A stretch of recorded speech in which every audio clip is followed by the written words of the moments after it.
Ah, South Carolina. Beauty, sunshine, and lots of beautiful beaches.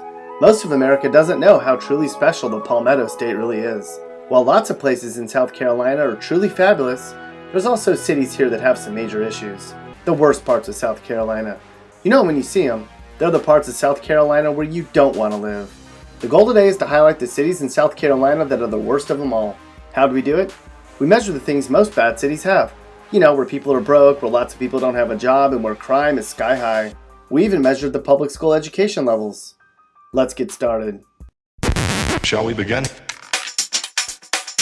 Our first stop on our unfavorable journey through South Carolina starts in Darlington.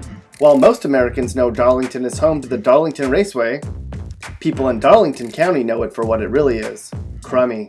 Darlington is far below average in every category, but missed the top 10 in all of them, meaning lots of people are out of work, broke, and dealing with higher than average crime. For perspective, when Darlington finally got their Walmart, people lined up at 4:30 in the morning.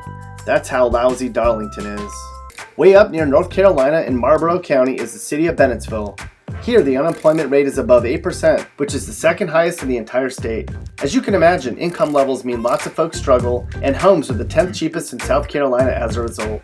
In some cases, low home prices can be a good thing, but in this case, it's because no one wants to live in Bennettsville. Those who live here will tell you that the old families of Bennettsville don't want change, so they don't encourage change. But Bennettsville needs change. Even hometown hero Anis Ansari would tell you so. South of Florence along Route 52 is the itty-bitty city of Lake City, South Carolina. High crime, low incomes, and lots of out-of-work people make this small town a lousy place to live lately. However, on the bright side, the schools here are some of the highest funded in the state, so at least the kids are getting some love here. Continuing our worst tour of South Carolina, we come to Lancaster, in the northern part of the state. Lancaster ranks in the bottom 20% for a number of categories, including home prices, crime, and school funding. Plus, for a decent job, you'd have to schlep all the way to Charlotte back and forth every day for work. Yuck. If you took your beat-up car west of Greenwood along Route 72, the first city you'd come to would be Abbeville. You might want to just keep driving. Unfortunately, Abbeville is one of the poorest places in the state of South Carolina. Not only are jobs hard to come by, but frankly, there's really nothing fun to do in the area either. When most of a population lives at or below the poverty line and crime is higher than average, it can make life pretty tough. It almost seems like Abbeville is just existing, to put it bluntly. Hey yo, this video is brought to you in part by Clippers on Martin Luther King Boulevard in Spartanburg. Come on and get your hair done, they do it tight and right. That's Clippers on MLK. G. We built this city, and now it sucks.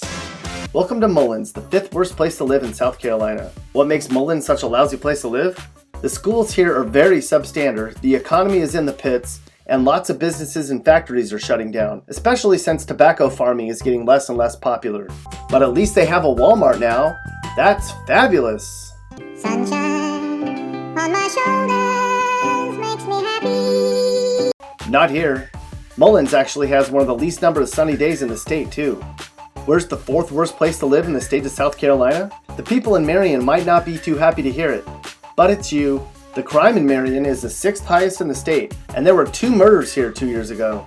That's really a shame for such a small little town. Plus, the unemployment rate's 10%, which is by far the highest in the state of South Carolina. They need jobs here. The problem is the employment opportunities in Marion are very limited since the demise of the textile and manufacturing industries. Just a bit west of I-77 along Route 72 is the small city of Chester. Again, the household incomes are really low, and the average home value is $67,000. That means there's only one place in which homes are less expensive, and that's in Parker, South Carolina. You can make a case that based on the fact that Chester has no real indoor entertainment and crime is the 15th worst in the state, it's one of the worst places you can live in South Carolina. Right off of I-95, on your way to south of the border, is the crummy city of Dillon. Dillon has the lowest school spending in the state, the 3rd highest unemployment rate, the state's 8th lowest incomes, and the 2nd highest crime rate.